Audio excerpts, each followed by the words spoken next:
ku ne dégg na produit bii di kër gi benn produit bu doy waar la boo xam ni ma nga bàyyee ko Hong Kong kër gi nag mooy dëgëral kër gi di neexal kër gi fexe kër gi am jàmm soxna si bëgg boroom kër gi bëri doole lool ah kër gi nag dafa nekk loo xam ni bokkul ak benn gis ngeen bu ne waaye bii nii kenn mësu ko gis ndax nag ca njëg la sax ngay xamee ni kenn mësu ko gis produit bi 30 000 francs lay jar ma nga bàyyee ko Hong Kong kër gi boo ko bëggee am dañ la koy livrer en toute discrétion ci 78 703 47 47 78 703 47 47 dama ni kër gi mooy neexal sëy bi lool soxna si yëg boppam bu baax a baax boroom kër gi yëg boppam bu baax a baax jàmm ne ñooy ñam leen kër gi mais nag 30 000 lay jar de yombut de waaye nag est-ce que jaru ko lii la waa kër gi wax waa kër gee ma yónni woon ci yéen kër gi Hong Kong la bàyyee ko.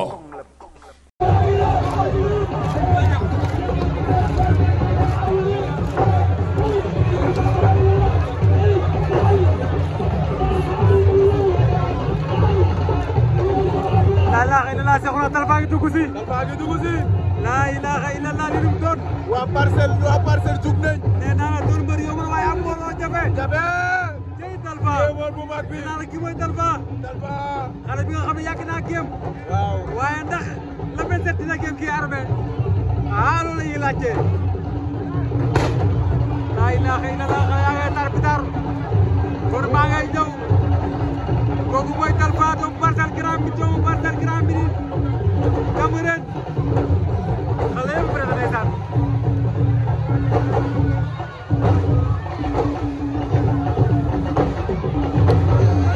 waaw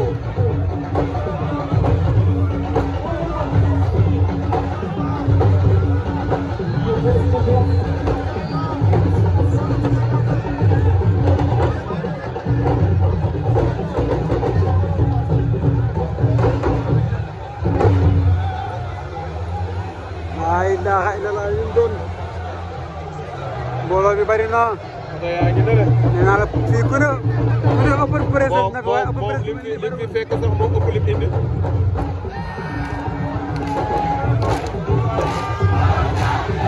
xale yaa ngay woy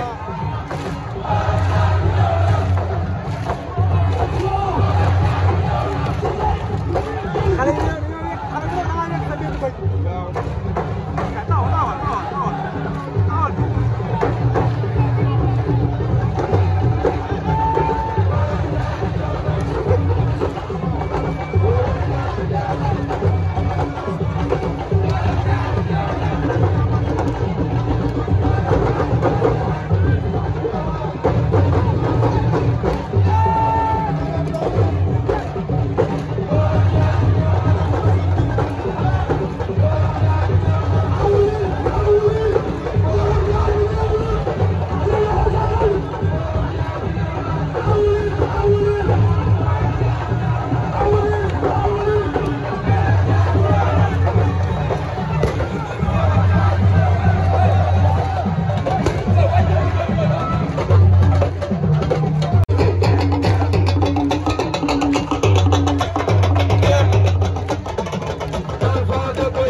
Talfa ñëw na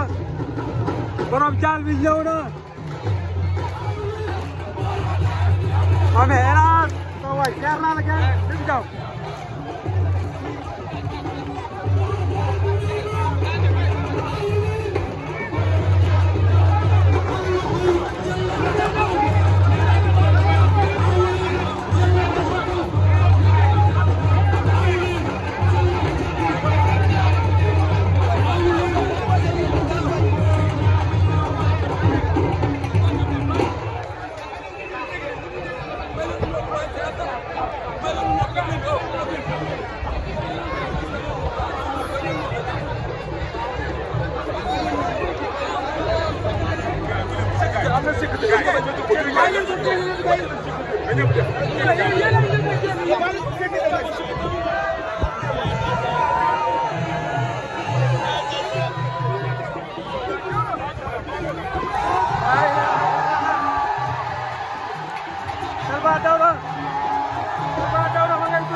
lay ñëw